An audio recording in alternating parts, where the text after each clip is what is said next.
दोस्तों, स्वागत है आपका एग्जाम क्लिक ऑनलाइन पोर्टल में। तो फ्रेंड्स, हम लोग सॉल्व कर रहे थे जीके के क्वेश्चंस को जो आपके प्रीवियस ईयर पेपर में पूछे गए थे। स्टेनो को 2020 में जो पेपर हुआ था उसका एक चौथा वीडियो है। इससे पहले के 3 वीडियो अगर आपने नहीं देखे हैं तो आप इसकी प्लेलिस्ट को सर्च कर लीजिए। प्लेलिस्ट वाली सेक्शन में जाके आपको इसकी प्लेलिस्ट सबसे ऊपर मिल जाएगी। तो इस वीडियो में हम लोग 23 दिसंबर 2020 को जो पेपर हुआ था उसकी सेकंड शिफ्ट में कौन कौन से क्वेश्चन पूछे गए थे जीके के, उनको सॉल्व करने वाले हैं। और इसके बाद हम लोग CHSL और CGL के पेपर को भी सॉल्व करेंगे। तो अगर आप चैनल पर नए हैं, पहली बार विजिट कर रहे हैं, तो आप चैनल को सब्सक्राइब कर लीजिए। और वीडियो अगर आपको अच्छा लगे तो इसको एक लाइक तो करिएगा ही। अभी तक आप इसके 3 सेट करके जान चुके होंगे। इसका जो लेवल रहा था 2020 में वो मॉडरेट टू टफ लेवल का रहा था।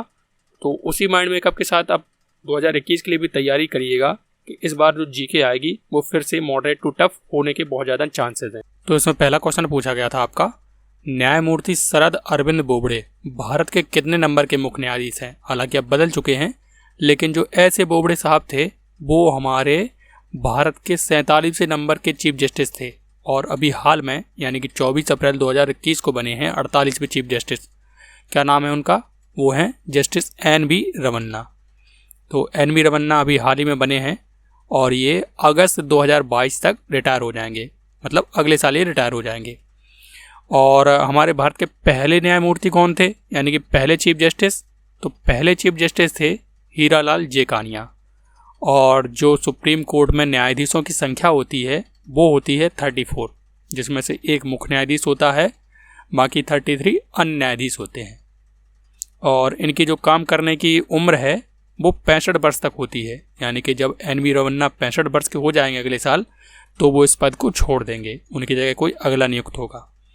नेक्स्ट है हमारा प्रधानमंत्री सुरक्षा बीमा योजना PMSBY के तहत वार्षिक प्रीमियम 1 अप्रैल 2020 तक की स्थिति के अनुसार बताना है, क्योंकि तभी के अकॉर्डिंग ये करंट अफेयर्स पूछा गया था के रूप में कितनी राशि रुपए में भुगतान करना होता है।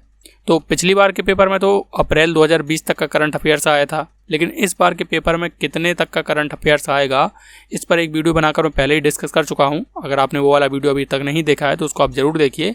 इससे आपको क्लियर कट अंदाजा हो जाएगा कि SSC किस बेस पे करंट अफेयर्स पूछता है। तो जाके उस वीडियो को देखिए, उसकी डिस्क्रिप्शन में मैंने लिंक दे दी है। तो यहाँ पर बताना है आपको जो PMSBY होती है उसके तहत आपको कितनी राशि जमा करनी पड़ती है कि आपकी सुरक्षा हो सके, क्योंकि यहाँ सुरक्षा की बात की जा रही है। और सुरक्षा किससे की जाती है? किसी दुर्घटना वगैरह से। तो इस PMSBY यानी कि प्रधानमंत्री सुरक्षा बीमा योजना में अगर आप 12 रुपये एक साल में जमा करेंगे तो आपको बीमा के रूप में 2 लाख रुपए मिलेंगे। यही है PMSBY योजना। और ये वाली जो योजना है वो 2015 में 9 मई के दिन प्रधानमंत्री नरेंद्र मोदी जी ने लॉन्च की थी। और उसी दिन 2 अन्य योजनाएं भी लॉन्च की थी इसी से मिलती जुलती। इनमें से ये पहली योजना है प्रधानमंत्री जीवन ज्योति बीमा योजना, PMJJBY के नाम से ये फेमस है। और दूसरी है अटल पेंशन योजना। इनके बारे में भी थोड़ा समझते हैं। इसको तो हमने देख लिया कि आप 12 रुपये एक साल में जमा कीजिए और जब आपके साथ दुर्घटना हो जाएगी तो आपको 2 लाख रुपए तक का बीमा मिलेगा। इसमें एक छोटी सी शर्त है कि बीमा केवल आपको मिलेगा, जबकि जीवन ज्योति बीमा योजना में आपके बाद आपके परिवार को बीमा राशि मिल जाएगी अगर आपकी मृत्यु हो जाती है तो। लेकिन इसमें थोड़ा सा ज़्यादा पैसा लगता है। एक साल में आपको 330 रुपये देने पड़ते हैं। और एक स्कीम उसी दिन लॉन्च हुई थी, अटल पेंशन योजना। इस वाली स्कीम के नाम से ही साफ झलक रहा है इसमें पेंशन मिलेगी। यानी कि आप जब जवान हैं, कमा पा रहे हैं, तब अपनी कमाई का कुछ हिस्सा सरकार को देते रहिए प्रति माह, जो कि बहुत कम होता है। और जब आप कमाने लायक नहीं रहेंगे तो सरकार आपको उसी रुपए से पेंशन देती रहेगी। कितनी पेंशन देती रहेगी? 1000 रुपये से लेके 5000 रुपये तक, जिससे आप बुढ़ापे में अपना खर्च मैनेज कर सकें। इसमें आपको पूरी स्कीम्स बताई गई हैं। अगर आप 18 साल में इससे जुड़ते हैं तो आपको 210 रुपये प्रति माह देने पड़ेंगे। और भी इसमें एज लिमिट है कि आप कितने वर्ष में जुड़ते हैं तो आपको कितने ज़्यादा रुपए देने पड़ेंगे। मतलब कम से कम एज में जुड़ जाइए, कम से कम रुपया दीजिए। तो ये तीनों योजनाएं काफ़ी इंपॉर्टेंट है, बार बार इनसे क्वेश्चन आता है, इसको आप अच्छे से देख लीजिए। नेक्स्ट है हमारा सतीश गुजराल, जिनका मार्च 2020 में निधन हो गया। वो कौन थे? एक विख्यात थे। कौन? तो सतीश गुजराल हमें नहीं पता कौन थे, लेकिन आप इनके नाम से थोड़ा सा गैस कर पा रहे होंगे कि आपने कहीं IK गुजराल का नाम तो नहीं सुना है, जो भारत के प्रधानमंत्री रह चुके हैं। 11वें नंबर के प्रधानमंत्री थे शायद। तो ये उन्हीं के भाई हैं सतीश गुजराल। ये बहुत ही फेमस एक पेंटर रह चुके हैं।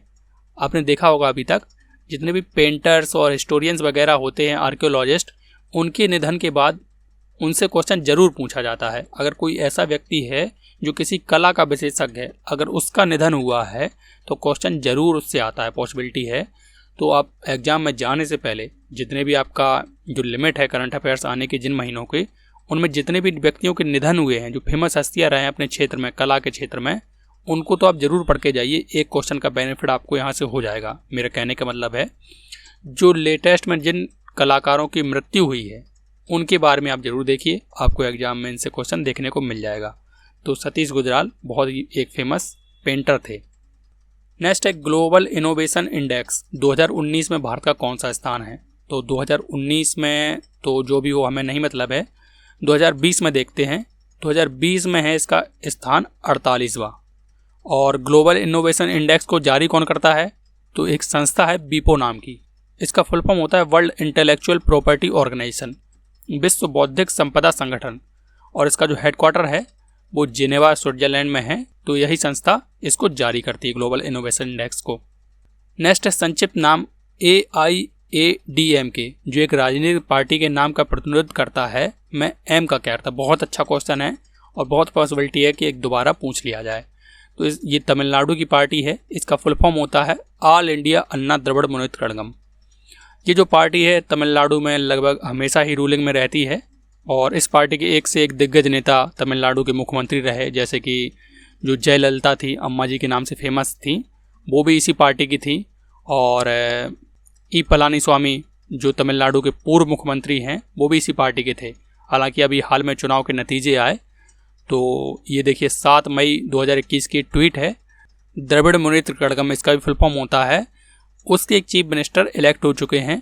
उनका नाम क्या है, उनका नाम है, ये लिखा हुआ है MK स्टालिन। तो आपका एक करंट अफेयर्स भी हो गया कि तमिलनाडु के नए मुख्यमंत्री कौन बने हैं, MK स्टालिन बने हैं। इनकी पार्टी है DMK। नेक्स्ट है अ नेशन इन मेकिंग पुस्तक के लेखक कौन है। तो ये पुस्तक लिखी थी, बहुत ही फेमस है, सुरेंद्र नाथ बनर्जी की पुस्तक। और भी देखिए मदन मोहन मालवीय, जिन्होंने बनारस हिंदू यूनिवर्सिटी BHU की स्थापना की थी 1916 में। इनको महामना के नाम से भी जाना जाता था। ये बहुत क्वेश्चन आता है। और महामना की उपाधि किसने दी थी इनको, तो महामना की उपाधि रविन्द्रनाथ टैगोर जी ने दी थी इनको। और मदन मोहन मालवीय जी अभ्युदय नामक एक साप्ताहिक पत्रिका निकालते थे हिंदी की, इससे भी क्वेश्चन आता है। और भी देखिए ये लिखा है गोपाल कृष्ण गोखले। तो गोपाल कृष्ण गोखले महात्मा गांधी के राजनीतिक गुरु थे और इन्होंने सर्वेंट्स ऑफ इंडिया सोसाइटी की स्थापना की थी, इनसे ये क्वेश्चन बनता है। और फिरोज शाह मेहता, ये पारसी जेंटलमैन थे, बहुत ही विद्वान वकील थे एक, इसलिए इनको बॉम्बे का शेर नाम से जाना जाता है। और ये एक पत्रिका निकालते थे बॉम्बे क्रॉनिकल नाम से। नेक्स्ट क्वेश्चन पूछा गया था प्लास्टिक कचरा प्रबंधन अधिनियम 2016, प्लास्टिक वेस्ट मैनेजमेंट रूल्स 2016 के अकॉर्डिंग प्लास्टिक कैरी बैग यानी कि थैले की न्यूनतम मोटाई क्या होनी चाहिए। तो इसकी न्यूनतम मोटाई होनी चाहिए 40 से 50 माइक्रोन। तो 40 तो यहाँ पर ऑप्शन में नहीं है, इसलिए 50 माइक्रोन वाला ये सही हो जाएगा। इससे पतली पन्नी आप नहीं बना सकते कैरी बैग वाली। नेक्स्ट है सोशल हार्मनी पुस्तक के लेखक कौन है। आप एक बार नोटिस कर रहे होंगे कि बुक से क्वेश्चन जरूर पूछा जाता है। तो मैं आपको सजेस्ट करूंगा कि आप जो लेटेस्ट बुक लॉन्च हुई हैं उनके बारे में, और जो कुछ हिस्ट्री की बहुत ही फेमस बुक हैं, या हिस्ट्री की ना कहो, कुछ ऐसी बुक्स होती हैं जो ऑल टाइम फेमस होती हैं, उनके बारे में आप अच्छे से पढ़ के जाइए, क्योंकि बहुत ज़्यादा पॉसिबिलिटी है कि आपको बुक से 1-2 क्वेश्चन देखने को मिल ही जाएंगे एग्जाम में। तो सोशल हार्मनी जो पुस्तक लिखी थी वो लिखी थी नरेंद्र मोदी जी ने। आप कहेंगे कब लिखी थी, हमें तो पता ही नहीं है। तो इन्होंने तब लिखी थी जब ये भारत के प्रधानमंत्री नहीं थे। 2012 में लॉन्च हुई थी ये पुस्तक इनकी। जब वसा और तेल का ऑक्सीकरण होता है तो उनकी गंध और स्वाद बदल जाते हैं, इस घटना को क्या कहा जाता है। तो जो घी और तेल होता है वो उसका ऑक्सीडेशन हो जाता है तो उसमें एक खट्टापन आ जाता है, उसको कहते हैं रेंसिडिटी। तो यहाँ पर तीसरा वाला ऑप्शन ये सही हो जाएगा। नेक्स्ट है आगरा हाउस में सिकंदरा किसका मकबरा है। तो आगरा के सिकंदरा में किसका मकबरा है, बहुत ही सिंपल क्वेश्चन पूछ लिया। ये है अकबर का मकबरा। तो इन सब का मकबरा भी बहुत सिंपल है, बस एक का याद कर लीजिए आप। इनमें से जहांगीर का मकबरा ये लाहौर में है, और औरंगजेब का तो पता ही चल जाएगा वो औरंग से आपको औरंगाबाद में है। और हुमायूं का बहुत ही फेमस टूरिस्ट प्लेस है ये, तो नई दिल्ली में है। और शाहजहाँ का सबको पता है, ताजमहल शाहजहाँ का मकबरा है, क्योंकि उनकी खुद की लाश भी वहीं दफनाई गई थी। हालांकि उन्होंने अपनी बेगम की याद में बनवाया था, लेकिन उनकी मृत्यु के बाद उनकी बॉडी को भी वहीं दफनाया गया, तो कह देते हैं कि ताजमहल शाहजहाँ का मकबरा है। अब एक ही फेमस मुगल बादशाह और बचता है, जो प्रभावशाली मुगल बादशाह थे। कौन बचता है? बाबर। आपको बताना है बाबर का मकबरा कहाँ बना हुआ है इस समय, कमेंट सेक्शन में बताइए मुझे। नेक्स्ट है a century is not enough, किसकी आत्मकथा है? तो ये आत्मकथा है सौरभ गांगुली, जो कि वर्तमान में बीसीसीआई के प्रेसिडेंट हैं। और भी देखिए, सचिन तेंदुलकर की एक पुस्तक है प्लेइंग इट माई वे, इनकी ऑटोबायोग्राफी है ये। और राहुल द्रविड़ से क्वेश्चन बनता है कि इनको द वॉल के नाम से जाना जाता है, क्योंकि टेस्ट क्रिकेट में जब खेलने के लिए खड़े हो जाते थे तो जो बॉलर थे गेंद फेंकते फेंकते पसीना फेंक जाते थे, लेकिन ये आउट ही नहीं होते थे। एकदम वॉल की तरह विकेट के आगे अड़ जाते थे। इनको आउट करना मुश्किल था, ना तो रन बनाते थे, बस वहीं टुक टुक करते रहते थे। 50-50 ओवर खेल जाते थे और टोटल 50 ओवर में 3-4 रन ही बनाते थे। मतलब इनकी टिकने की क्षमता बहुत ज़्यादा थी, इसलिए इनको द वॉल के नाम से जाना गया। नेक्स्ट है निम्नलिखित में से कौन सा एक धात्विक खनिज है? तो 4 ऑप्शन दिए गए हैं, आपको बताना है इनमें से कौन सा है एक मेटल का अयस्क है। तो इनमें से जो बॉक्साइट है वो एल्यूमिनियम का अयस्क होता है, और एल्यूमिनियम एक मेटल है क्योंकि ये विद्युत का सुचालक है, इसमें एक अपनी चमक है। और भी बहुत सारी क्वालिटीज़ होती हैं जो मेटल्स को नॉन मेटल से अलग करती हैं। तो इसमें ये दूसरा वाला आपका राइट आंसर हो जाएगा। और देख लीजिए, इसमें से एक जो माइका है उसके प्रोडक्शन में अपना इंडिया नंबर 1 है। ये पूरे विश्व का 60% अकेले ही पैदा करता है। आप कहेंगे ये माइका होता क्या है? तो माइका का यूज़ किया जाता है, इसको हिंदी में अभ्रक कहते हैं, जो इलेक्ट्रिक प्रेस होती है। क्योंकि जो माइका है वो विद्युत का तो कुचालक होता है, लेकिन ऊष्मा को आसानी से आने जाने देता है। उसी गुण का प्रयोग करके हम कपड़ों पर प्रेस कर लेते हैं, जिससे हमें करंट भी नहीं लगता और उससे प्रेस भी हो जाती है। तो इंडिया का एक डिस्ट्रिक्ट है नेल्लोर डिस्ट्रिक्ट आंध्र प्रदेश का, जो सबसे ज़्यादा माइका का प्रोडक्शन करता है पूरे भारत में। नेक्स्ट है मार्च 2020 में कोरोना लॉकडाउन के दौरान निम्नलिखित में से किस संस्थान के छात्रों ने रचनात्मक परियोजना में शामिल करने के लिए प्रोजेक्ट आइजैक की शुरुआत की? तो मतलब नहीं है, 2020 का क्वेश्चन है ये। अभी किसी काम का भी नहीं रह गया, दोबारा क्वेश्चन इससे पूछा नहीं जाएगा। नेक्स्ट पूछा गया था निम्नलिखित में से कौन पैंथर पॉ नाम से एक स्वतंत्र जाति विरोधी प्रकाशन गृह चलाता है, यानी कि एंटी कास्ट पब्लिशिंग हाउस चलाता है? इनमें से कौन? तो थोड़ा सा टफ हो गया, लेकिन इनके बारे में आप जान लीजिए, हो सकता है दोबारा भी रिपीट हो जाए, क्योंकि ये कोई करंट का क्वेश्चन नहीं है। ये है पैंथर पॉ पब्लिकेशन के लेखक योगेश मैत्रेय। ये एंटी कास्ट से रिलेटेड एसेज वगैरह लिखते हैं, पोइट्रीज लिखते हैं। इनकी ये छोटी सी फोटो है, और एक उसी से रिलेटेड इनकी ये बुक है of oppressors body and mind. तो योगेश मैत्रेय हैं जो पैंथर पॉ नाम से अपना प्रकाशन हाउस चलाते हैं और लोगों को जागरूक करते हैं इनके माध्यम से ये। नेक्स्ट है 2020 का पद्म भूषण अवार्ड प्राप्त शेरिंग लैंडोल किस राज्य या केंद्र शासित प्रदेश की है? अब 2020 के अलावा 2021 का भी घोषित हो चुका है, तो इससे हमें मतलब नहीं है। तो इस क्वेश्चन के बदले हम एक छोटी सी इन्फॉर्मेशन ले लेते हैं 2021 के अवार्ड्स के बारे में। क्या इन्फॉर्मेशन कि 2021 में कितने लोगों को दिए गए, इससे भी कभी कभी क्वेश्चन आ जाता है।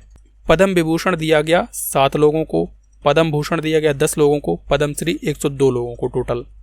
और एक क्वेश्चन कभी कभी ये बन जाता है कि जो पद्म अवार्ड्स हैं उनकी घोषणा कब की जाती है? तो प्रत्येक साल 26 जनवरी के दिन राष्ट्रपति इनकी घोषणा करते हैं। और एक चीज़ और, पद्म विभूषण जो अवार्ड होता है वो 2nd नंबर का, पद्म भूषण 3rd नंबर का, और जो पद्मश्री है वो 4th नंबर का लार्जेस्ट सिविलियन अवार्ड है। तो पहले नंबर का कौन है? पहले नंबर का होता है भारत रत्न। इसको भी आप याद रखिए, ये सिविलियंस को दिए जाते हैं, और जो युद्ध की भूमि में अपना दम दिखाते हैं उनके लिए दूसरे अवार्ड दिए जाते हैं, जैसे कि वीर चक्र, कीर्ति चक्र, अशोक चक्र, परमवीर चक्र। तो उनके बारे में कभी और डिस्कस करेंगे जब उससे रिलेटेड कोई पॉइंट आएगा कि वो कितने टाइप के होते हैं। अब इससे मिलता जुलता एक क्वेश्चन कर लेते हैं कि 2021 में एक व्यक्ति को पद्म भूषण अवार्ड दिया गया। किसको दिया गया? सुमित्रा महाजन को दिया गया।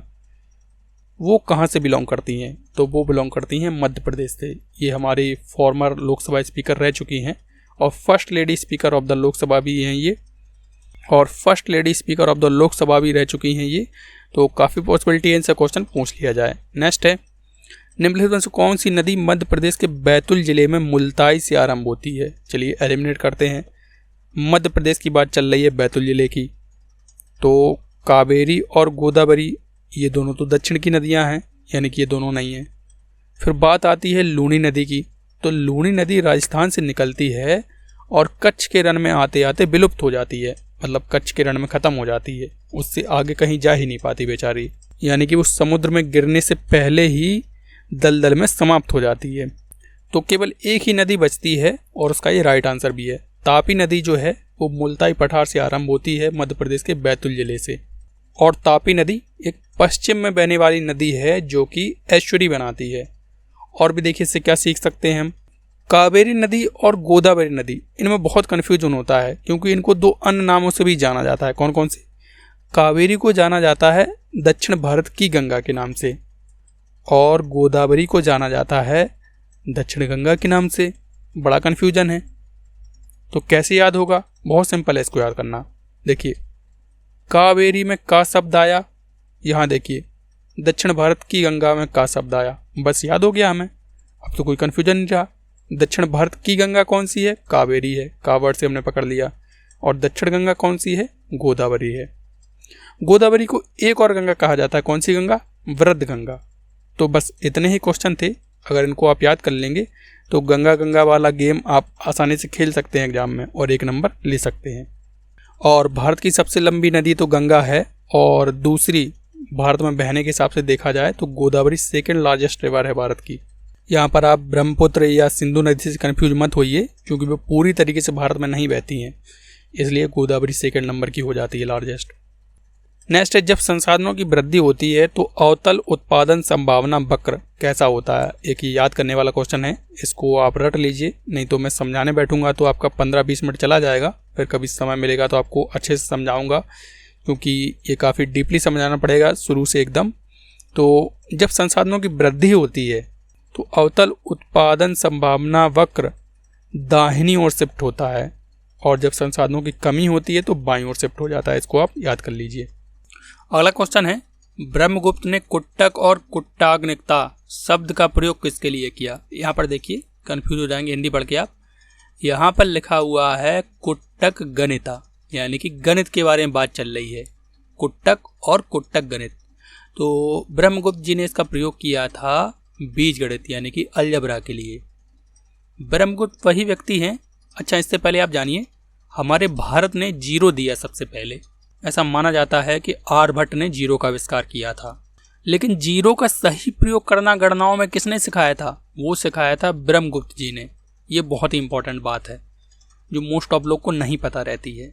ब्रह्मगुप्त जी 7वीं सदी के गणितज्ञ थे। आपने देखा होगा जो पहले गणितज्ञ थे वो साथ साथ खगोलज्ञ भी होते थे, मतलब ज्योतिषी भी होते थे। वो बता देते थे कि कौन सा ग्रह कब कहाँ होगा अपनी मैथमेटिकल कैलकुलेशन से।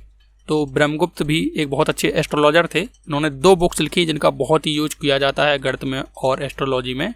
कौन कौन सी बुक्स हैं, बहुत पूछी जाती है एग्जाम में। एक तो है ब्रह्मस्फुट सिद्धांत और खंडकाधिकम, तो इनको भी आप याद रख सकते हैं। नेक्स्ट है 1957-58 में डॉक्टर विष्णु वाकड़कर ने गलती से किस प्रागैतिहासिक पुरातात्विक स्थल की खोज की थी? तो सारी खोजें गलती से ही होती हैं, तो यहाँ पर गलती से खोज हो गई थी भीमबेटका की, विष्णु वाकड़कर के द्वारा। देखिए भीमबेटका से आप ये समझ रहे होंगे इसका संबंध पांडवों से कहीं ना कहीं है। ऐसा माना जाता है मिथक कहानियों में कि जो भीम थे वो इस जगह पे बैठे थे, मध्य प्रदेश में है ये इम्पोर्टेंट क्यों है? अगर इसको हिस्टोरिकल पॉइंट ऑफ व्यू से देखा जाए तो यहाँ पर मानव के प्राचीनतम साक्ष्य मिले हैं पूरे भारतीय उपमहाद्वीप में। मतलब भारतीय उपमहाद्वीप में इस स्थान पर भीमबेटका पर जो पुरापाषाणकालीन और मध्यपाषाणकालीन मनुष्य था वो गुफाओं में रहता था। लगभग 500-600 ऐसी गुफाएं मिली हैं जिसमें मानव के साक्ष्य पाए गए हैं। और मानव जब रहता था तो वो ये चित्र भी बनाता था, जो कि पाषाणकालीन मानव की संस्कृति को जानने का बहुत ही इम्पोर्टेंट साधन है ये। इनमें से कई चित्र तो 1.5 लाख वर्ष पुराने हैं। मोस्ट ऑफ चित्र लगभग 10 से 12 हज़ार वर्ष पुराने हैं, तो बहुत इंपॉर्टेंट हो जाता है हिस्टोरिकल व्यू से ये। और है कहाँ पर ये? मध्य प्रदेश के रायसेन डिस्ट्रिक्ट में है, और रायसेन में ही सांची का स्तूप भी है। नेक्स्ट है अष्टाध्यायी पुस्तक के लेखक कौन है? बहुत सरल है। अष्टाध्यायी पाणिनि की एक व्याकरण ग्रंथ है। पाणिनि ऐसे पहले व्यक्ति थे जिन्होंने संस्कृत के लिए व्याकरण लिखी थी, मतलब संस्कृत का प्रयोग हम कैसे करें शुद्धता पूर्वक, उसको कहते हैं व्याकरण ग्रंथ। और उस व्याकरण ग्रंथ का नाम क्या था? अष्टाध्यायी, यानी कि जिस पुस्तक में 8 अध्याय हों।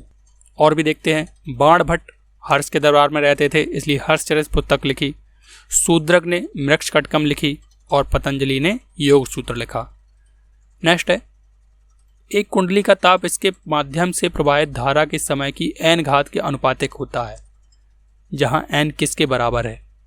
तो देखिए, बात की जा रही है यहाँ पर, हम कुंडली में धारा प्रवाहित कर रहे हैं और धारा प्रवाहित होने के कारण इस कुंडली में ताप उत्पन्न हो जा रहा है। क्यों होता है? हम मान लीजिए किसी तार में धारा प्रवाहित करें, उस तार का रेजिस्टेंस ज़्यादा हो जो अपने में धारा का प्रवाह ना होने दो। इसके कारण करंट का जो क्षय होता है वो ऊष्मा यानी कि ताप के रूप में बाहर निकलता है। और इस पूरी बात को समझाया था जूल भाई साहब ने। क्या कहा था उन्होंने कहा था, ये मेरा जूल का हीटिंग लॉ लीजिए, इसके अकॉर्डिंग आप जितने भी आपकी ऊष्मा की क्षति हुई है, जितना भी तार आपका गर्म हो रहा है, H = I²RT, इससे आप निकाल लीजिए। तो देखिए यहाँ पर H तो ऊष्मा की मात्रा है यानी कि ताप की मात्रा, I आपका ये प्रवाहित धारा है, R उस तार का रेजिस्टेंस है, T क्या है? T जितने समय तक हम उस तार में करंट को फ्लो करवा रहे हैं, वही चीज़ है T। तो यहाँ पर क्वेश्चन में पूछा गया है T की n घात के अनुपातिक होता है, यहाँ n किसके बराबर है? तो यहाँ पर T पर तो कोई भी पावर नहीं लगी हुई है। जब कोई भी पावर नहीं होती है तो वहाँ पर पावर कितनी होती है? 1 होती है। तो इसलिए इसका आंसर राइट हो जाएगा 1। थोड़ा सा टफ हो गया ये वाला, क्योंकि एग्जाम में इस टाइप का क्वेश्चन देख के हम घबरा जाते हैं, भले ही कितना सिंपल हो।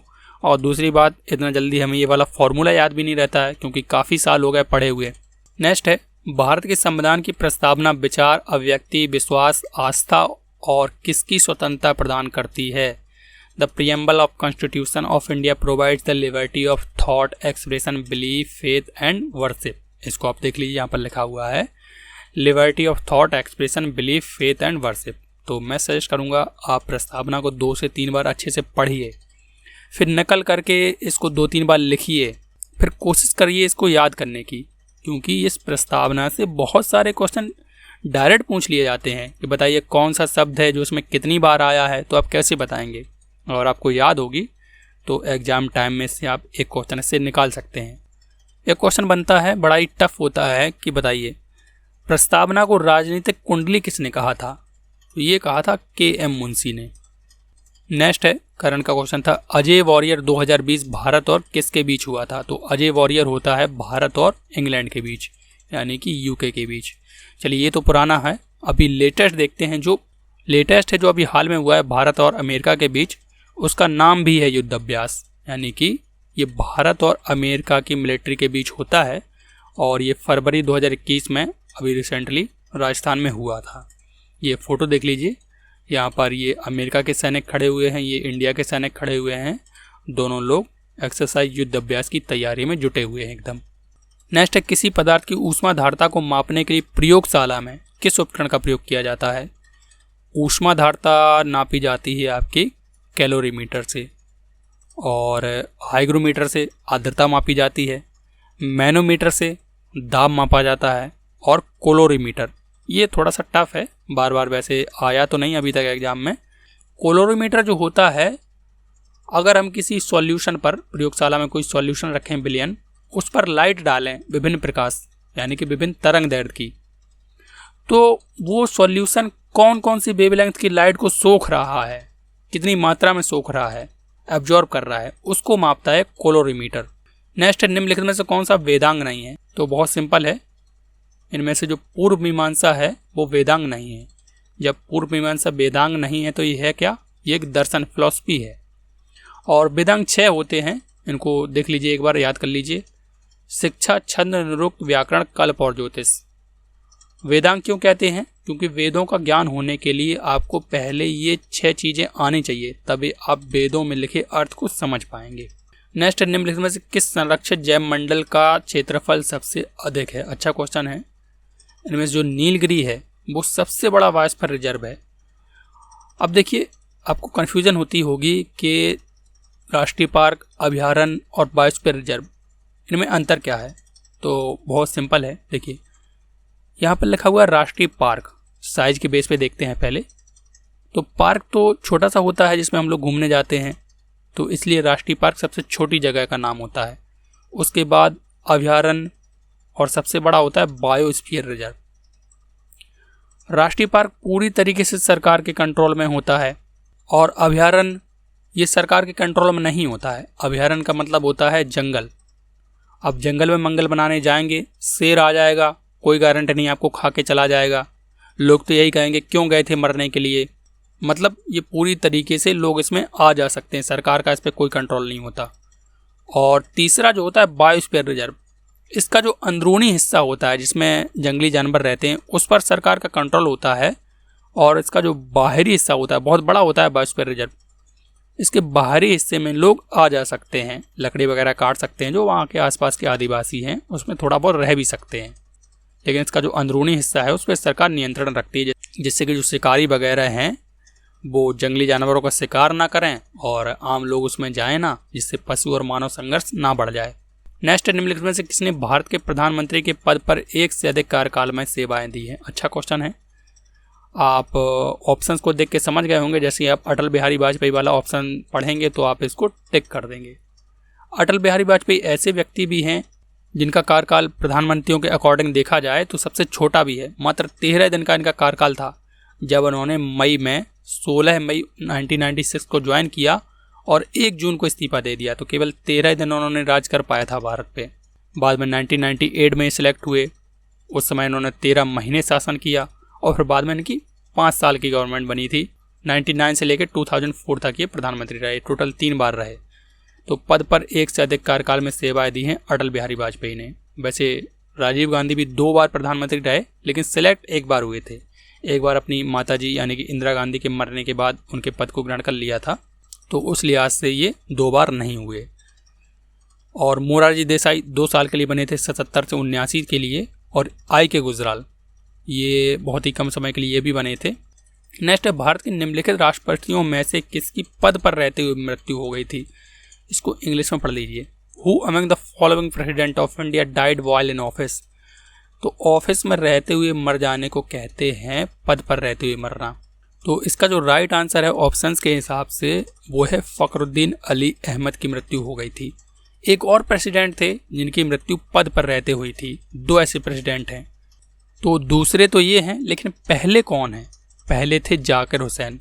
और जाकिर हुसैन की एक और खासियत है कि वो पहले मुस्लिम राष्ट्रपति थे और यही सेम खासियत इनके पास भी है। फखरुद्दीन अली अहमद भारत के दूसरे मुस्लिम राष्ट्रपति थे और दूसरे ऐसे व्यक्ति थे जो पद पर रहते हुए इनकी मृत्यु हो गई थी। तो इनमें एक थोड़ा सा कॉम्बिनेशन हो जाता है। Zakir Hussain first Muslim president और पहले पद पर बनने वाले, फखरुद्दीन अली अहमद दूसरे मुस्लिम प्रेसिडेंट और दूसरे पद पर बनने वाले। तो याद करना आसान हो जाता है ऐसे। नेक्स्ट है, निम्नलिखित में से कौन सा ज्योतिर्लिंग भारत के पश्चिमी तट पर है? ऑप्शंस के हिसाब से देखते हैं। वैसे देखिए पूरे भारत में इस समय 12 ज्योतिर्लिंग हैं। भगवान शंकर के टेम्पल्स होते हैं बहुत ही फेमस, पूरे इंडिया में 12 जगह हैं।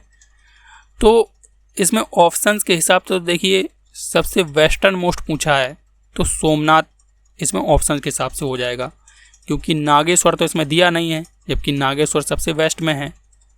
तो यहाँ पर सोमनाथ वाला सही हो गया। नेक्स्ट, सीजन 2019-20 के लिए रणजी ट्रॉफी किस टीम ने जीती थी? तो जो सीजन 19-20 के लिए रणजी ट्रॉफी जीती थी, वैसे अब तो हमारे लिए काम का नहीं है, फिर भी देख लीजिए, ये जीती थी सौराष्ट्र ने। विदर्भ को इसमें हराया था। अभी मैंने एक क्वेश्चन कराया था एक पीछे, अभी आपको बताता हूँ। यहाँ पर जिसका जो राइट आंसर है वो नीलगिरी ना होकर मन्नार की खाड़ी है, जो सबसे बड़ा बायोस्फीयर रिजर्व है। तो इसको आप करेक्ट कर लीजिए, मैंने ध्यान नहीं दिया, उसके लिए I am very sorry. Mannar की खाड़ी बायोस्फीयर रिजर्व जो है वो नीलगिरी से भी दुगना इसका क्षेत्रफल है। नीलगिरी लगभग 5000 स्क्वायर किलोमीटर में है, जबकि मन्नार की खाड़ी 10,000 स्क्वायर किलोमीटर में है। और मन्नार की खाड़ी भारत का पहला मरीन बायोस्फीयर रिजर्व भी है, यानी कि समुद्री बायोस्फीयर रिजर्व।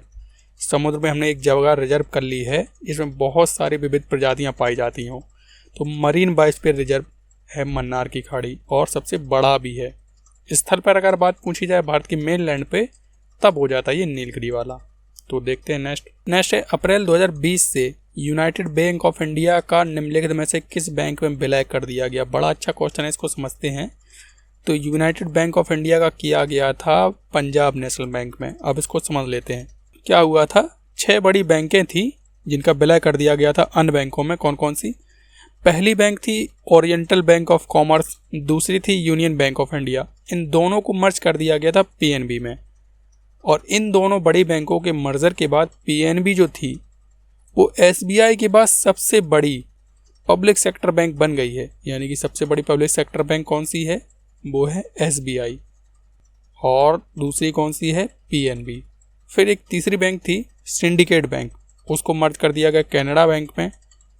चौथी बैंक थी इलाहाबाद बैंक, उसको मर्ज कर दिया गया इंडियन बैंक में। और 2 अन्य बैंकें थी आंध्रा बैंक और कॉरपोरेशन बैंक के नाम से। इन दोनों को मर्ज कर दिया गया था यूनियन बैंक ऑफ इंडिया में। तो इस मर्जर के बाद टोटल कितनी बैंकें बची हैं पब्लिक सेक्टर की? तो 12 बैंकें बची हैं जो पब्लिक सेक्टर की इस समय काम कर रही हैं टोटल। नेक्स्ट है आईसीएमआर का नेशनल इंस्टीट्यूट ऑफ वायरोलॉजी कहाँ स्थित है? तो ICMR Indian council of medical research इसका फुल फॉर्म होता है। इसका नेशनल इंस्टीट्यूट ऑफ वायरोलॉजी यानी कि वायरस की जहाँ पर अध्ययन होता है वो है पुणे में। और पुणे में ही सीरम इंस्टीट्यूट ऑफ इंडिया भी है जहाँ पर कोरोना के लिए वैक्सीन डेवलप की जाती है। 68 डिग्री फ़ारेनहाइट सेंटीग्रेड पैमाने पर कितने डिग्री के बराबर होता है? तो इसके लिए आप फॉर्मूला याद रखिए, C/5 F-32/9 लगा दीजिए इसको, आंसर आपका आ जाएगा। इस फॉर्मूले को आपको याद करना ही पड़ेगा क्योंकि कोई भी एग्जाम चल रहा हो, वनडे एग्जाम, एक क्वेश्चन लगभग साइंस से ऐसा पूछ लिया जाता है। तो जब इस फॉर्मूले को आप अप्लाई करेंगे, सॉल्व करेंगे, तो आपका आ जाएगा 20 डिग्री सेल्सियस। और एक चीज़ और याद रखिए, वो सिंपल है कि -40 डिग्री सेल्सियस और -40 डिग्री फ़ारेनहाइट ये दोनों बराबर होते हैं दोनों पैमानों पर। नेक्स्ट, निम्नलिखित में से कौन सी एक एसआई मूल इकाई नहीं है? Is not a fundamental SI unit. तो इनमें से टेस्ला नहीं है, बाकी केल्विन ताप की इकाई है, कैंडेला ज्योति तीव्रता की और एम्पियर धारा की है। टेस्ला इसका यूज किया जाता है, एक डेरिवेटेड यूनिट है, इसका यूज किया जाता है विद्युत क्षेत्र को मापने में। नेक्स्ट, अपने निधन के समय चक्रवर्ती राजगोपालाचारी किस राजनीतिक दल से संबंधित थे? उन्होंने अपनी खुद की पार्टी बना ली थी, उस पार्टी का नाम था स्वतंत्र पार्टी। इनसे एक और क्वेश्चन बनता है सी राजगोपालाचारी से कि बताइए भारत के अंतिम गवर्नर जनरल या स्वतंत्र भारत के प्रथम भारतीय गवर्नर जनरल कौन थे? तो आप बताएंगे सी राजगोपालाचारी जी थे। और इस टाइप के बहुत क्वेश्चन बनते रहते हैं कि बताइए बंगाल का प्रथम गवर्नर कौन था, बंगाल का अंतिम गवर्नर कौन था, भारत का प्रथम गवर्नर कौन था, वायसराय कौन था। तो आप बड़े कन्फ्यूज हो जाते हैं। टोटल 10 क्वेश्चन होते हैं ये, और इन 10 क्वेश्चन के आंसर्स होते हैं ये 6 व्यक्ति। तो इनको देख लेते हैं हम एक एक करके, आपके आने वाले एग्जाम में बहुत काम में आएगा। आप मानिए कि ऐसा एक क्वेश्चन आपको देखने को मिलने ही वाला है। तो एक एक करके देखते हैं सबको हम। इसके लिए आप एक स्टोरी समझ लीजिए। इसमें से सबसे पहला है हमारा, बंगाल का प्रथम गवर्नर कौन बना? तो ये बना था रॉबर्ट क्लाइव। देखिए हुआ क्या था, अंग्रेज़ों ने जब 1757 का प्लासी का युद्ध जीता और उसके बाद बक्सर का युद्ध जीता 1764 में, तो उन्होंने भारत में राजनीतिक कार्यों में रुचि लेना प्रारंभ कर दिया था। इससे पहले वो मुख्य रूप से व्यापारिक काम करते थे, उनकी जो ईस्ट इंडिया कंपनी थी। लेकिन इन 2 युद्धों को जीतने के बाद उनका जो इंटरेस्ट था वो भारत में शासन की तरफ ज़्यादा झुकने लगा था। उस समय पूरे भारत में अंग्रेज़ों की 3 प्रेसिडेंसियाँ काम करती हैं। एक होती है बंगाल की प्रेसिडेंसी जिसका गवर्नर होता है रॉबर्ट क्लाइव, और इसके अलावा 2 अन्य प्रेसिडेंसियाँ होती हैं। एक होती है बम्बई की प्रेसिडेंसी और एक होती है मद्रास की प्रेसिडेंसी। उनके भी अलग अलग गवर्नर्स होते हैं। फिर बाद में ब्रिटेन की तरफ से एक एक्ट आता है 1773 का रेगुलेटिंग एक्ट, और उस एक्ट में क्या बताया जाता है कि अब जो बंगाल का गवर्नर है उसका नाम बदल के कर दिया गया है बंगाल का गवर्नर जनरल, और जो बम्बई और मद्रास की प्रेसिडेंसी थी उन दोनों के गवर्नर्स को बंगाल के गवर्नर जनरल के अधीन कर दिया गया। कहने का मतलब है सब कुछ वही रहा, बस बंगाल के गवर्नर्स की पावर इतनी बढ़ा दी गई कि बाकी अन्य 2 प्रेसिडेंसियों के गवर्नर इससे बिना पूछे कुछ बड़ा निर्णय नहीं ले सकते थे। इसलिए इसको कहा गया गवर्नर जनरल। और उस समय कौन बने थे गवर्नर जनरल? तो ये थे वॉरेन हेस्टिंग्स। फिर इसी तरीके से एक एक्ट और आता है, उसमें बताया जाता है कि अब जो बंगाल का गवर्नर है वो पूरे भारत का गवर्नर जनरल होगा, क्योंकि अंग्रेज़ों ने तब तक और भी इलाकों को जीत लिया था। और जो बंगाल का गवर्नर जनरल है वो पूरे भारत का गवर्नर जनरल बन जाता है। तो इस तरीके से भारत के प्रथम गवर्नर जनरल जो थे वो थे लॉर्ड विलियम बेंटिक। इन्होंने ही सती प्रथा का अंत किया था, आप जानते होंगे। फिर इसी तरीके से काफ़ी समय तक चलता है और आपको पता होगा हमारे यहाँ 1857 की क्रांति हुई थी, जिसे प्रथम स्वतंत्रता संग्राम भी कहा जाता है। और उसी क्रांति के बाद से ही भारत में सीधा ब्रिटिश शासन चालू हो गया था। सीधे ब्रिटिश शासन से मतलब है अभी तक ईस्ट इंडिया कंपनी हम पर शासन करती थी और ब्रिटिश सरकार ईस्ट इंडिया कंपनी को इंस्ट्रक्शंस देती थी कि किस तरीके से आपको भारत में शासन करना है। समय समय पर चार्टर एक्ट और रेगुलेटिंग एक्ट आते रहते थे। लेकिन अब क्या हुआ, अब ब्रिटिश सरकार ने इस गवर्नर जनरल से कहा, जो कि पूरे भारत का गवर्नर जनरल था, इसके पास बहुत सारी पावर्स थी, उससे कहा कि अब तुम्हारे बस में कुछ नहीं है। हमने तुम्हें राज करने को दिया था और तुमने क्या किया, तुमने तो यहाँ पर विद्रोह करवा दिया। हम अगर और इसी तरीके से तुम्हें पावर दिए रहेंगे तो तुम्हारे हाथ में तो कुछ नहीं है, तुम तो भारत को हमारे हाथ से निकाल दोगे। आज एक विद्रोह हुआ है, कल दूसरा होगा और इस तरीके से भारत तो हमारे हाथ से निकल जाएगा, फिर हमारा उपनिवेश नहीं रहेगा। इसलिए महारानी विक्टोरिया का घोषणा पत्र जारी होता है और भारत में सीधे ब्रिटिश शासन लागू हो जाता है, मतलब ताज का शासन, जो कि 1858 से लागू हुआ था। क्योंकि 1857 की जो क्रांति थी उसका विद्रोह का दमन करने में अंग्रेजों को 1 साल लग गया था पूरी तरीके से। इसलिए 1858 में घोषणा होती है कि ब्रिटेन की जो महारानी हैं वो आज से भारत की भी महारानी हैं। कहने का मतलब है भारत पर अब ब्रिटेन से ही डायरेक्ट शासन होने लगा। बीच में जो बॉडी थी ईस्ट इंडिया कंपनी, उसको हटा दिया गया और इस गवर्नर जनरल की पावर को इतना कम कर दिया गया कि ब्रिटिश की सरकार से, यानी कि महारानी से पूछे बिना कोई निर्णय ले नहीं सकता था। इससे पहले ये खूब निर्णय लेता था। तो अब जब इसकी शक्तियाँ कम कर दी गई तो इसकी पोस्ट का नाम भी बदल दिया गया। इसकी पोस्ट का नाम कर दिया गया वायसराय। वायसराय का मतलब है एक कमज़ोर व्यक्ति है, ये कोई भी निर्णय नहीं ले सकता, पूरे निर्णय ब्रिटिश सरकार लेगी। और भारत के प्रथम वायसराय कौन बने थे, ये बने थे लॉर्ड कैनिंग। लेकिन बाद में जब हम लोग स्वतंत्र हो जाते हैं, क्योंकि आज़ादी तो हमें चाहिए थी किसी भी कीमत पर, ना तो हमें मौत से डर लगता था। इसका एग्जाम्पल आप देख सकते हैं, भगत सिंह, चंद्रशेखर आज़ाद, इन लोगों ने हंसते हंसते अपने प्राणों को दे दिया। और भी उस समय कई राष्ट्रवादी नेता सामने आए, जिनमें कि आपका लोकमान्य बाल गंगाधर तिलक हैं, सरदार वल्लभ भाई पटेल। इन सब ने मिलकर अंग्रेजों की नाक में दम कर दिया। कुल मिलाकर द्वितीय विश्व युद्ध के समाप्त होते होते अंग्रेजों को मजबूरन हमें आज़ाद करना पड़ा और फाइनली हम 1947 को आज़ाद हो गए।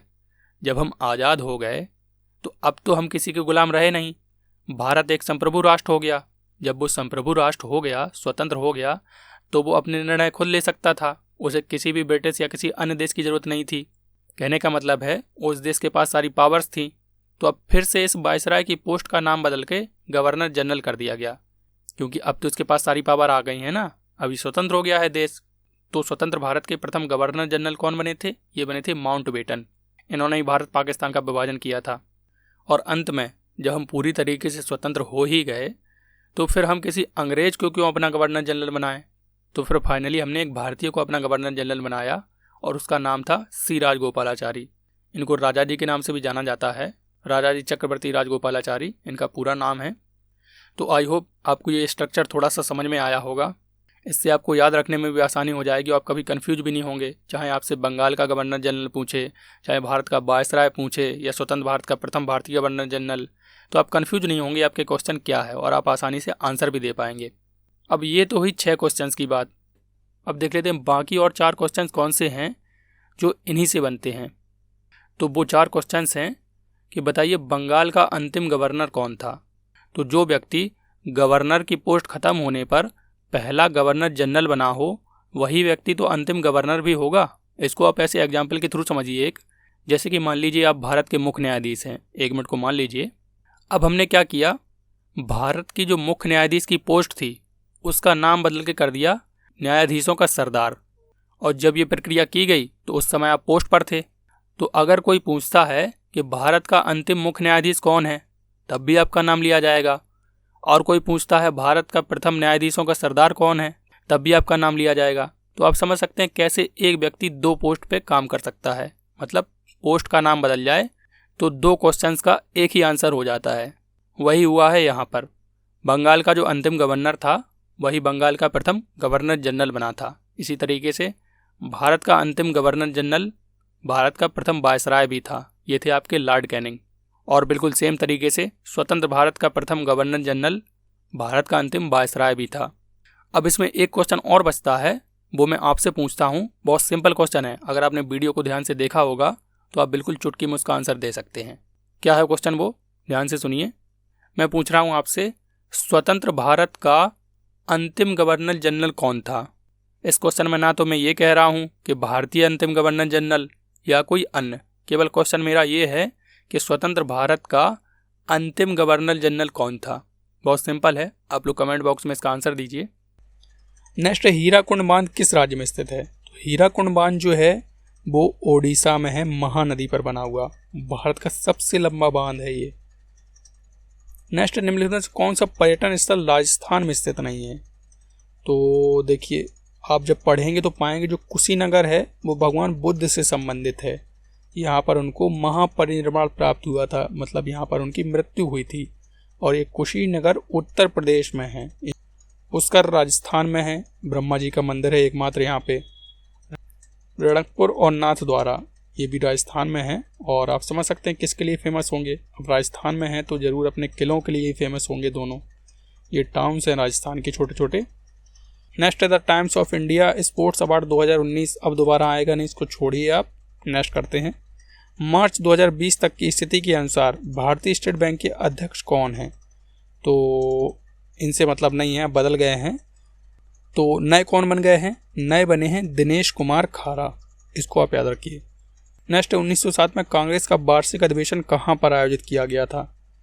तो 1907 में हुआ था कांग्रेस का सूरत में। और एक और है जो आपको याद रखना है, इसी से मिलता जुलता, 1916 का लखनऊ अधिवेशन। ये दोनों रिलेटेड कैसे हैं? ये दोनों इस बात से रिलेट करते हैं कि सूरत में घटना घटी थी 1907 में जब अधिवेशन हो रहा था।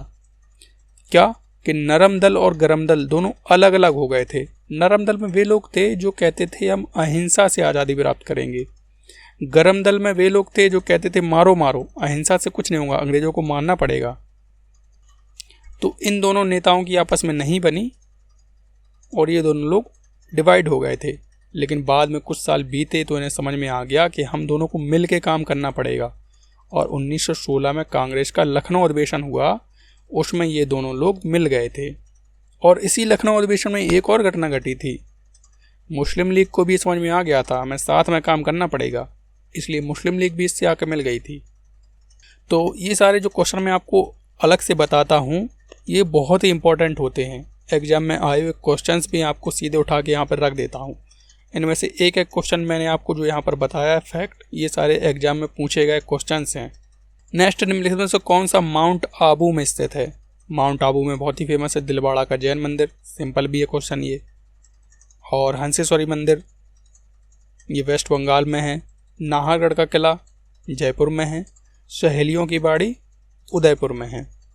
नेक्स्ट, 1920 में भारत के किस प्रसिद्ध फुटबॉल क्लब की स्थापना हुई थी? थोड़ा सा टफ है, अब एग्जाम में नहीं कर पाते। इसका जो राइट आंसर है ईस्ट बंगाल फुटबॉल क्लब। वैसे एक क्वेश्चन से ध्यान लीजिए आप, फुटबॉल के क्षेत्र में कौन सा कप दिया जाता है? संतोष कप दिया जाता है। नेक्स्ट, कहवा चाय का एक पारंपरिक रूप है जो कहाँ से संबंधित है? तो कहवा टी उगाई जाती है इनमें से कश्मीर में, और कश्मीर के अलावा पाकिस्तान, अफगानिस्तान, सेंट्रल एशिया में भी ये कहवा टी बहुत ही फेमस है। नेक्स्ट, निम्नलिखित हिमालय की चोटियों में से कौन चोटी सुदूर पूर्व में स्थित है? यानी कि ईस्टर्न मोस्ट चोटी का नाम बताना है। तो इनमें से सबसे ईस्टर्न मोस्ट है कंचनजंगा। मैप के थ्रू समझिए, कंचनजंगा है जो कि सबसे पूरब में है हिमालय की चोटी। और पिछले वीडियो हमने देखा ही था कि मैंने आपको बताया था कि अगर कभी पूछ लिया जाए भारत की सबसे ऊंची चोटी तो आपको लगाना है K2, और अगर ऑप्शन में K2 नहीं दिया हो तो आपको कंचनजंगा लगाना है। और अगर इस तरीके से पूछ लिया जाए कि पूरी तरीके से भारत में स्थित चोटी कौन सी है तो आपको नंदा देवी लगाना है। ये किस बेस पे बताया था मैंने, आप पिछला वीडियो चेक कर सकते हैं, आपको पूरा समझ में आ जाएगा। नेक्स्ट, निम्नलिखित में से कौन सा हिल स्टेशन हिमाचल प्रदेश राज्य में है? तो इसका जो राइट आंसर है हिमाचल प्रदेश में है डलहौजी। ये गवर्नर था एक जो हड़प नीति अपनाता था, और लैंसडाउन भी एक गवर्नर था। अंग्रेज जाते थे पहाड़ों के बीच में, एक नगर बसा देते थे, पैसा तो रहता ही था इनके पास, और उस नगर का नाम अपने नाम पे रख देते थे। तो डलहौजी हिमाचल प्रदेश में है, और नैनीताल और बाकी ये सारे जो हैं वो उत्तराखंड में हैं। नेक्स्ट, निम्नलिखित में से कौन सा त्वचा कैंसर का एक संभावित कारण है? तो देखिए, ग्रीन हाउस प्रभाव से, पृथ्वी का ताप बढ़ता है लेकिन त्वचा कैंसर नहीं होता है। बायोगैस का उपयोग, कोई त्वचा कैंसर नहीं होगा, बहुत अच्छा होता है बायोगैस का उपयोग। तो यूवी किरणों के संपर्क से आने से त्वचा कैंसर होता है। अल्ट्रावायलेट रेज अगर ओजोन परत कमज़ोर हो जाएगी तो धरती पे पहुंच जाएंगी, उससे त्वचा कैंसर हो जाएगा। और IR इंफ्रारेड विकिरण से नहीं होता है। नेक्स्ट है, एक एसीटोन अणु में कितने ऑक्सीजन परमाणु होते हैं। क्वेश्चन बढ़िया है, थोड़ा सा टफ भी था, पता होना चाहिए हमें। एसीटोन यानी कि कीटोन ग्रुप वाला है ये, इसका फॉर्मूला अगर पता होता तो हम कर ले जाते। इसका फॉर्मूला होता है C3H6O। इसमें कीटोन समूह भी आया है, तो इसमें ऑक्सीजन का एक परमाणु है। नेक्स्ट है, प्रसिद्ध ऑस्टेड का प्रयोग और माइकल फैराडे की विद्युत चुंबकीय प्रेरण की खोज में लगभग कितने वर्षों का अंतर है। तो पिछले पेपर में ऑस्टेड के प्रयोग के n वर्ष पूरे हो गए थे, तो उससे फंसा दिया था, और इसमें फंसा दिया कि दोनों में कितना अंतर है। तो आपको पता होना चाहिए कि ऑस्टेड का प्रयोग हुआ था 1820 में और फैराडे ने किया था 1831 में। तो दोनों में इस तरीके से 11 वर्ष का अंतर है। जान लेने वाला ज़बरदस्ती का क्वेश्चन है, पता नहीं कौन इसको सही कर पाया होगा। नेक्स्ट है, लाला लाजपत राय द्वारा स्थापित वंदे मातरम एक दैनिक था। तो हम तो केवल इतना जानते हैं कि वंदे मातरम हमारे यहाँ का राष्ट्रीय गीत है। इस क्वेश्चन को पढ़ के हम पहली बार जान रहे हैं कि लाला लाजपत राय ने वंदे मातरम नाम का एक पत्र भी निकाला था। जब पहली बार सुन रहे हैं तो आंसर कैसे देंगे। हम जाएंगे हिंदी पे, पंजाबी पे, अंग्रेजी पे, और जाके हमारी सुई पंजाबी पे अटक जाएगी, क्योंकि लाला लाजपत राय को पंजाब केसरी भी कहा जाता था। जबकि इसका राइट आंसर है वंदे मातरम उर्दू में निकाला था। नेक्स्ट, एक मैच के दौरान गेंद से चोट लगने पर निम्नलिखित में से किस खिलाड़ी की मृत्यु हो गई। तो ये जो खिलाड़ी थे, करंट का क्वेश्चन नहीं है, काफ़ी पुराने खिलाड़ी हैं, 1998 में इनकी डेथ हो गई थी। रमन लांबा इनका नाम है। ये बांग्लादेश में एक मैच खेल रहे थे, तो इनकी खोपड़ी में आके गेंद लगती है और ब्रेन हेमरेज के कारण गेंद लगने के 3 से 4 दिन बाद इनकी मृत्यु हो जाती है। तो फ्रेंड, इस तरीके से हमने देखे इस सेट के 50 क्वेश्चंस को। आने वाले जो 2 सेट हैं स्टेनोग्राफर के, वो भी 3-4 दिन में चैनल पे अपलोड हो जाएंगे। तो आप पूरे 6 सेट को देखिए, जिससे आपको एक आइडिया मिल जाएगा कि हमें तैयारी किस लेवल की करनी है, एग्जाम में किस टाइप के क्वेश्चन पूछे जाते हैं, करंट्स कैसे पूछे जाते हैं। और वीडियो अगर आपको अच्छा लगा हो, हमने किसी तरीके से आपका सहयोग किया हो, तो वीडियो को लाइक करिए, चैनल को सब्सक्राइब करिए। मिलते हैं फिर नेक्स्ट वीडियो में, तब तक के लिए अपनी पढ़ाई को कंटिन्यू करिए। जय हिंद, जय भारत।